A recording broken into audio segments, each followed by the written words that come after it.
In today's video, I'll teach you how to make everyone see your birthday on Facebook. First of all, launch open Facebook. Make sure you're logged into your account. You can see over here Facebook has been opened. So in order to make your birthday public, what you have to do is simply tap on the profile icon that you can see at the top of your screen. Now you'll be led to the profile interface. Simply scroll down.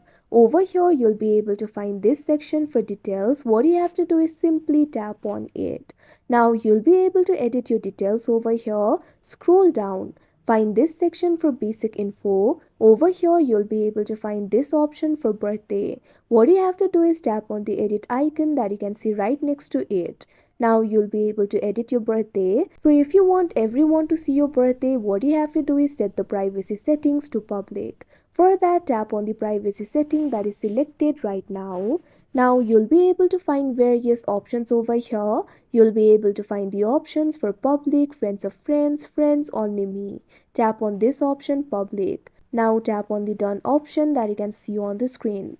Repeat the same for the year too. Tap on the privacy setting that is selected for the year. Likewise, tap on the public option and tap on the done option. Now tap on the save option that you can see at bottom. Now after you do that, you can see over here your birthday has been set to the public. Now everyone will be able to see your birthday. So that is how you make everyone see your birthday on Facebook. I hope you found this video helpful. Thank you for watching.